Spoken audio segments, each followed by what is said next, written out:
Para contarles que tras 29 años de vivir con otra identidad, debido a las repercusiones a su familia, Eloy Basantes Cárdenas recupera hoy su nombre y apellido. Esto en cumplimiento de la Ley de Reparación de Víctimas y la judicialización de graves violaciones de los derechos humanos que se dieron en gobiernos anteriores. En total suman ya 104 casos como este que están siendo investigados por la Comisión de la Verdad. Conoceremos los detalles de esta historia en la tertulia de hoy. Ramiro Rivadeneira, defensor del pueblo. Eloy Basantes, primer caso de reparación de identidad. Bueno, sin duda un tema que marca en el país un precedente y un antes y un después en lo que tiene que ver con la recuperación y reparación de la identidad de una persona. Y en este sentido, doctor, queremos preguntarle, por supuesto dando la más cordial de las bienvenidas a quienes nos acompañan, ¿se va a realizar esto como un hito que, como yo lo decía, marca realmente un antes y un después en el tema de la adquisición de derechos humanos para personas que han sido víctimas de graves violaciones a los derechos humanos? Muy buenos días. Bienvenido. Muchas gracias. Efectivamente, estamos dando pasos importantes en la reparación integral de las víctimas. Este es un caso más. Es el primero en reparación administrativa. ¿Qué quiere decir eso? Bueno, la Ley de Víctimas, producto del trabajo de la Comisión de la Verdad, estableció que todas las víctimas deben ser reparadas integralmente. La reparación integral significa reparación inmaterial y reparación material. La reparación material se traduce fundamentalmente en la indemnización por los daños económicos, pero la reparación inmaterial puede ser mucho más amplia. Puede representar recuperar la memoria colectiva, puede significar dar atención en los casos de salud por afectación física o psicológica. Y hay otros casos como este, en el caso de Eloy, que significa como parte de la reparación inmaterial la recuperación de la identidad perdida precisamente por las graves violaciones que sufrieron en este caso sus padres. Así es. Eloy, ¿cómo estás? Muy buen día. Contextualicemos un poco esta historia, ¿no? Cuéntanos de dónde se origina esta represión en contra de tus padres. Bueno, buenos días primero. En el periodo de 1984-1988, en el gobierno de León Febres Cordero, ellos sufren muchas represalias por sus convicciones políticas y sus ideales. Ellos fueron parte del grupo Alfaro Vive Carajo, y esto ocasionó que sufran la persecución de parte del Estado. En el 85, cuando yo nací, tanto mi madre como mi padre estaban clandestinos, por lo que yo nací en un consultorio de un médico. El médico era allegado a mi papá, y él decide registrar mi nacimiento con otro nombre que era Juan Carlos Dávila. Mi mamá tuvo que salir ese mismo día por seguridad de ahí del consultorio y dirigirse a una casa de seguridad. ¿Cuánto tiempo después tú vuelves a ver a tu padre y a tu madre? Bueno, a mi padre lo asesinaron un mes después de lo que yo nací, y con mi madre viví hasta los 2 meses. A los 2 meses de edad yo quedo a cargo de la familia de mi papá, porque mi mamá tuvo que salir de viaje, salió a Nicaragua. Entonces, para reencontrarme yo con mi mamá, bueno, en ese periodo yo fui inscrito por mis tíos como Fausto Eloy Basantes Moreno. Que son los nombres de los apellidos de tus primos, es decir... Así es. Ajá. Entonces, después a los 8 meses de edad, para reunirme con mi mamá, otra compañera de la organización igual me inscribe como su hijo. Ahí yo tengo otra identidad que fue Roberto Emilio Sierra. Es decir, ¿cuántas identidades tú has tenido hasta ahora que tienes 29 años de edad? Documentadas 2, y de ahí el registro de nacimiento que fue una tercera, que eso también tengo como una historia clínica con ese nombre. Eloy, debo hacerte esta pregunta: ¿cómo creciste? ¿Cómo te llamaban en el colegio? Caray, ¿a qué edad tú tomaste conciencia, real conciencia de la afectación que esta situación tenía en tu identidad? Bueno, Yo, como mis nombres siempre fueron los mismos, el apellido de mi papá también fue el mismo, entonces muchas veces lo que yo hacía era omitir el nombre, el apellido de materno. Entonces así evitaba dar muchas explicaciones. Pero claro, o sea, después a lo largo de mi vida, la gente conocía a mi mamá, o sea, mis amigos conocían a mi mamá y sabían su apellido, entonces después iban como juntando las Ahora, piezas y se... psicológicamente, ¿cómo afecta a un niño una situación así? Bueno, yo creo que eso ocasiona bastante confusión por un lado y bastante responsabilidad por el otro, porque uno sabe que no puede estar o sea, hablando de estos temas con cualquier persona. ¿Y cómo te hacía sentir aquello? O sea, era complicado. O sea, la verdad es que yo siempre sentía esa confusión, siempre sentía una intranquilidad cuando me tocaba hablar por ejemplo, de mi madre o de mis padres, porque no sabía qué apellido. Supongo que también sentías que tu identidad estaba en peligro, es decir, tú, si es que alguien se enteraba que eras hijo de determinadas personas en una época tan represiva como aquella, sentías miedo. Sí, no. O sea, la verdad es que yo, como crecí en un núcleo familiar con bastante cariño, yo creo que el miedo nunca existió. Sí, pero siempre fue la conciencia de saber a quién contar y a quién no. Entonces, el saber identificar esos problemas y el saber identificar a las personas en las que se puede confiar. Doctor, dígame una cosa, la Comisión de la Verdad ya ha identificado varios casos de personas que deberían ser reparadas en su identidad. ¿Cuántas víctimas se calcula que aún deberían estar por repararse? La Comisión de la Verdad cerró específicamente el número de víctimas en 456, 118 casos conocidos y 456 víctimas. Lo que hay que aclarar es que son 456 víctimas directas. En 118 casos, es decir, de cada caso familiar, como el ejemplo de Eloy, se derivan varias situaciones de estas. Exactamente, podrían derivarse situaciones aún desconocidas, porque la afectación de las víctimas indirectas no las conocemos, no hemos cuantificado el número, no podemos conocerlas, sino hasta que los casos sean presentados por las víctimas y las propias víctimas planteen dentro de su afectación cuál tiene que ser la reparación. Por eso es que ya hemos empezado a dar la atención a las víctimas, tenemos la unidad preparada con el talento humano preparado para dar atención a las víctimas. Hemos iniciado el 9 de febrero, yo hago una invitación a todas las víctimas para que acudan a la Defensoría del Pueblo y dentro de cada proceso empezar a examinar caso por caso cuál es la verdadera reparación que debemos dar para que las víctimas se sientan satisfechas. Ahora, también es importante porque quizá hay muchas personas que desconocen el hecho de que ya existe una ley de reparación de víctimas y judicialización también de graves violaciones a los derechos humanos. Esto a las autoridades les ampara y les permite precisamente dar esta atención que hasta hace poco no tenían.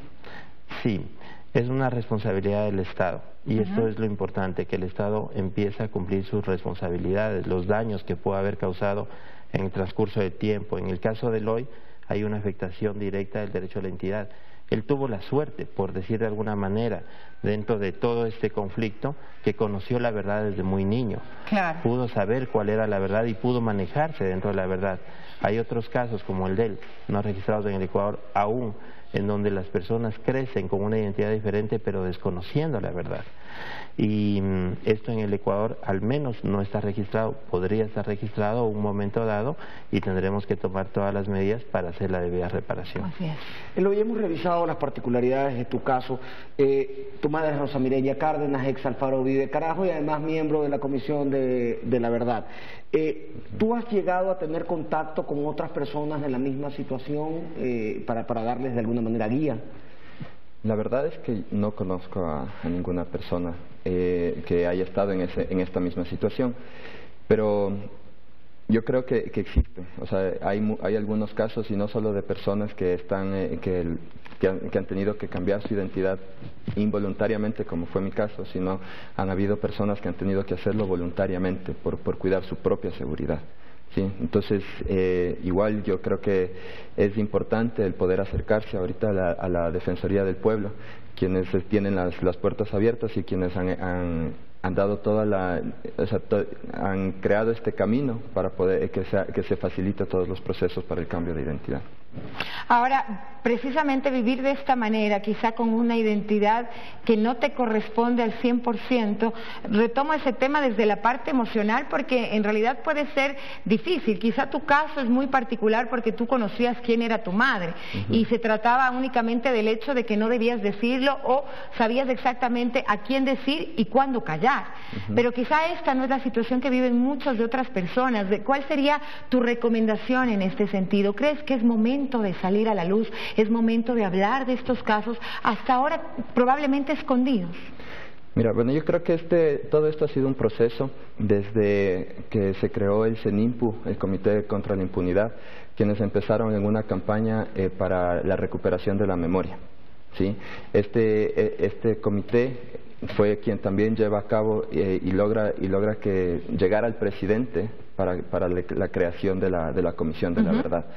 Entonces, realmente la valentía que expresó este gobierno en el momento de crear la Comisión de la Verdad y después a partir de la Comisión de la Verdad que se generen recomendaciones donde se cree la ley de víctimas y a partir de eso toda esta reparación de identidad, pues genera un espacio de confianza para mi forma de ver, un espacio jurídico en el que uno puede sustentarse para poder tomar esa decisión de cambiar la identidad. Y en la práctica, en realidad, tú te conviertes en un testimonio vivo de que eso es posible y de que existe una solución a estos problemas y también seguramente en un militante y desde ahora en un defensor de los derechos humanos de otras personas al ser hoy y convertirte hoy en el primer caso de reparación de identidad. ¿Qué implica esto en tu vida y que además qué repercusiones tendrá para tu futuro y qué responsabilidades también? Bueno, yo creo que seguiré en la misma línea, ¿no? Yo siempre he estado, me ha gustado acompañar a mi mamá en todo su trabajo, apoyar y estar en este trabajo involucrado. Pero las responsabilidades y lo que implica, más bien eso es lo difícil ahora, ¿no? O sea, tener que cambiar toda una historia, 29 años de estudios, 29 años de trabajo, 29 años de... O sea, es cambiar de ahora en adelante tu vida, dirías tú. De cierta forma, porque a la final me tocará cambiar todos los registros que existen, ¿no? O sea, tanto hasta la licencia de conducir, o sea, absolutamente todo, y ahora realmente lo interesante de esto es que yo me siento orgulloso de lo que estoy haciendo, ¿sí? Me siento orgulloso, el orgullo de tener los apellidos, de que mis padres consten en mi cédula, y eso es lo que me motiva a que no tenga importancia todo el trámite que hay que hacer, ¿no? Sino es más bien el llenarme de orgullo y el poder y el tener la satisfacción de que ahora finalmente sean mis padres reconocidos y gritar a viva voz quién eres. Así es. Y dentro de ese orgullo que representa pues el aprecio al trabajo social de tus padres, ¿no? y lo que vinieron haciendo incluso desde esa época, te escuché mencionar en una entrevista que ibas a tratar de encontrar a los culpables de la muerte de tu padre por vía judicial. Bueno, eso es algo que se sigue trabajando, ¿no? O sea, es un caso que está siendo estudiado y que va a ser presentado por la Fiscalía ante las autoridades correspondientes. Entonces, es ahorita dar el seguimiento a ese caso y dar continuidad al proceso que está siguiendo la Comisión de la Verdad dentro de la Fiscalía. A raíz quizá de tu testimonio, Eloy, habrá muchas personas que de pronto se sientan identificadas, que estén atravesando situaciones similares. ¿Cuáles son los pasos a seguir en este caso, doctor, para quienes hayan sufrido este tipo de violaciones a los derechos humanos? ¿A dónde tienen que acudir? ¿Qué es lo que tienen que hacer? Bueno, cualquier violación de derechos humanos, siempre las puertas de la Defensoría del Pueblo están abiertas para atenderlas. Estos casos los atendemos en virtud de la ley específicamente creada para el efecto. Con respecto a la pregunta que le hicieron a Eloy, hay que mencionar que el Estado también tiene abiertos judicialmente todos los casos para investigar a los responsables. Nosotros hemos sentido y conocemos que la mejor forma de reparación a una víctima es que se conozca la verdad y se sancione a los responsables. Esto se hace a través de la Fiscalía. Así que nosotros también estamos impulsando los casos en la Fiscalía. La ley de víctimas ahora nos permite ser abogados de las partes, así que aquí podemos tener un plus en la atención a las personas que deseen contar con la Procuración Judicial de la Defensoría del Pueblo dentro de los casos de la Comisión de la Verdad. En definitiva, creo que estamos armados, por decirlo de alguna manera, para poder dar la atención de la mejor forma a quienes sufrieron graves violaciones de derechos humanos. ¿Ya están trabajando sobre alguna solicitud? Estamos trabajando sobre 104 casos, han sido abiertos de solicitudes que nos han realizado y sabemos que en los próximos días nos van a llegar más casos. 104 casos que tienen que ver pero con solicitudes de reparación de identidad únicamente. No, con reparación en general, integral, inmaterial de violaciones de derechos humanos, y esto no significa tener la necesaria coordinación con otras instituciones, por ejemplo Ministerio de Salud, Ministerio de Educación, con el fin de que todas las instituciones nos activemos coordinadamente para poder dar los pasos necesarios. ¿Actúan únicamente ustedes en los casos que están debidamente investigados y detallados dentro de la Comisión de la Verdad creada precisamente para defender los derechos humanos de estas personas víctimas de estas violaciones, o también independientemente de casos que puedan presentarse fuera de esto? Sí, específicamente con la unidad de reparación de víctimas dentro de los casos que fueron señalados por la Comisión de la Verdad, porque así lo manifiesta la ley. Pero si existen otros casos de violaciones de derechos humanos, por supuesto, la Defensoría del Pueblo tiene otras unidades para dar la debida atención. Eloy, una última pregunta de mi parte. ¿Tienes planeado activarte socialmente para trabajar con otras personas que estuvieran en la misma situación? La verdad es que la apertura existe y se podría hacer el acompañamiento. No, como te dije antes, no conozco a nadie que esté en esta situación, entonces la verdad es que no he pero siendo la primera persona con identidad reparada en el país, pues te convertirías en un referente al que las personas podrían acudir para obtener guía, ¿no? Claramente, y estaré dispuesto y con las puertas abiertas para poder ayudar y poder acompañar a la gente que lo necesita. Bueno, y decir precisamente que esta reparación ya de la parte de la identidad, al menos que la tenías, podríamos decir, la perdida, se va a dar hoy a las 11 de la mañana en el registro civil. Así es. Más bien es ese orgullo, como les comentaba hace poco, que el sentir que realmente estoy dentro de la familia ya reconocido. Y eso es lo que a mí también me alegra, que hoy día el Estado es quien reconoce que no me permitió tener la identidad que me pertenece. Y además prueba de ello también es el hecho de que estamos avanzando en materia de derechos humanos, y eso creo que es fundamental para recuperar la memoria histórica, para que hechos como los que te ocurrieron a ti no queden en la impunidad, y también para reparar de alguna manera el sufrimiento que tú y muchas otras personas han tenido que soportar durante mucho tiempo. Gracias por ese testimonio, doctor, gracias también por su presencia. Muchas gracias. Bueno, son las 7:04.